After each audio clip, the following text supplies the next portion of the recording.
ಟಾಕ್ಸಿಕ್ಗೆ shed ಹೊಡೆಯಲು ಹೊಸ ತಂತ್ರ ರೂಪಿಸಿದಂಥ ಧುರಂಧರ್ ನಿರ್ದೇಶಕ ಮಾರ್ಚ್ 19ರಂದು ಯಶ್ ಅವರ ಟಾಕ್ಸಿಕ್ ಮತ್ತು ಧುರಂಧರ್ 2 ಚಿತ್ರಗಳ ನಡುವೆ ಭಾರೀ ಬಾಕ್ಸ್ ಆಫೀಸ್ ಕ್ಲಾಶ್ ಏರ್ಪಡಲಿದೆಯಂತೆ.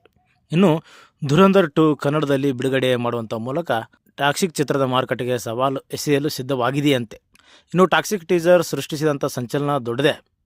ಆದರೆ ಧುರಂಧರ್ 2 ಕೂಡ ಕನ್ನಡ ಪ್ರೇಕ್ಷಕರನ್ನು ಸೆಳೆಯಲು ಹೊಸ ತಂತ್ರ ಕೂಡ ಅನುಸರಿಸ್ತಾ ಇದೆಯಂತೆ. ಇನ್ನು ಮಾರ್ಚ್ 19ರಂದು ಟಾಕ್ಸಿಕ್ ಹಾಗೂ ಹಿಂದಿಯ ಧುರಂಧರ್ 2 ಮಧ್ಯೆ ಬಾಕ್ಸ್ ಆಫೀಸ್ ಕ್ಲಾಶ್ ಏರ್ಪಡ್ತಾ ಇದೆ. ಧುರಂಧರ್ 2 ಸಿನಿಮಾ ಈಗಾಗಲೇ ತನ್ನನ್ನು ತಾನು ಸಾಬೀತು ಮಾಡಿಕೊಂಡಿದ್ದಂತೆ. ಬಾಕ್ಸ್ ಆಫೀಸ್ನಲ್ಲಿ 1000 ಕೋಟಿ ಬಾಚಿಕೊಂಡಿದೆ. ಹೀಗಾಗಿ ಧುರಂಧರ್ 2 ಚಿತ್ರದ ಮೇಲೆ ನಿರೀಕ್ಷೆ ಕೂಡ ಜಾಸ್ತಿನೇ ಇದೆ. ಇನ್ನು ಯಶ್ ಅವರ ನಟನೆಯ ಟಾಕ್ಸಿಕ್ ಚಿತ್ರಕ್ಕೆ ಸಿಕ್ಕಿರುವಂಥ ಹೈಪ್ ಕಡಿಮೆ ಏನಿಲ್ಲ. ಈ ಎಲ್ಲ ಕಾರಣದಿಂದ ಎರಡೂ ಸಿನಿಮಾಗಳಲ್ಲಿ ಯಾವುದು ಗೆಲ್ಲುತ್ತೆ ಎಂಬ ಕುತೂಹಲ ಕೂಡ ಮೂಡಿದೆಯಂತೆ.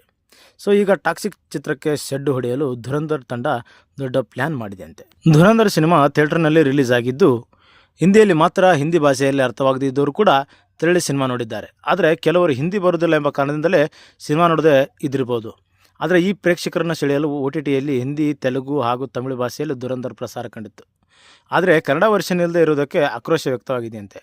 ಈಗ ತಪ್ಪನ್ನು ತಿದ್ದಿಕೊಂಡಿದ್ದಾರಂತೆ ನಿರ್ದೇಶಕ ಆದಿತ್ಯ ಧಾರ್. ಸೊ ಟಾಕ್ಸಿಕ್ ಸಿನಿಮಾ ಕನ್ನಡದಲ್ಲಿ ದೊಡ್ಡ ಮಾರುಕಟ್ಟೆ ಪಡೆದುಕೊಳ್ಳೋದು ಫಿಕ್ಸ್. ಇದ್ರ ಜೊತೆಗೆ ಹೊರಭಾಷೆಯಲ್ಲೂ ಸಿನಿಮಾಗೆ ಸಾಕಷ್ಟು ಕ್ರೇಜ್ ಇದೆ.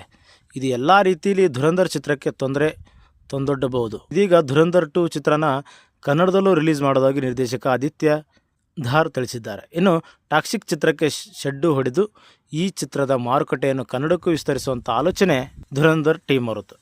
ಸೊ ಟಾಕ್ಸಿಕ್ ಸಿನಿಮಾದ ಟೀಸರ್ ಸೃಷ್ಟಿಸಿದಂಥ ಸಂಚಲನ ತುಂಬಾ ದೊಡ್ಡದು.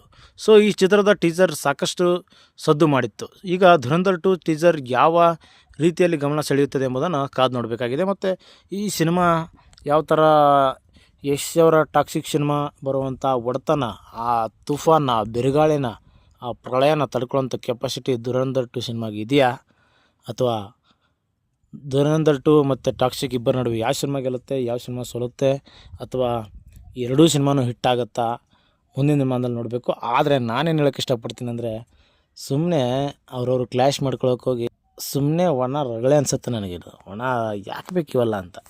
ಆರಾಮ ಒಂದೊಂದು ವಾರ ಬಿಟ್ಟು ಒಂದು 10-15 ದಿನ ಗ್ಯಾಪ್ ಕೊಟ್ಟು ಸಿನಿಮಾ ರಿಲೀಸ್ ಮಾಡಿದ್ರೆ ಅವರು ಚೆನ್ನಾಗಿರ್ತಾರೆ, ಇವರು ಚೆನ್ನಾಗಿರ್ತಾರೆ. ಸೊ ಅವೆಲ್ಲ ಮೀರಿ ಡಿಚ್ಚನೇ ಹೊಡ್ಯೋಕ್ಕೆ ಬರ್ತೀನಪ್ಪ ಅಂದರೆ ಏನು ಮಾಡೋಕ್ಕಾಗಲ್ಲ. ತುಫಾನ್ಗೆ ಟಕ್ಕರ್ ಮತ್ತಿದೆ ಅಂತೇಳಿ ಆವಾಗಲೇ ಹೇಳ್ಬಿಟ್ಟಿದ್ದಾರೆ. ನೋಡಬೇಕು ಏನು ಮಾಡ್ತಾರೆ ಅಂತೇಳಿ.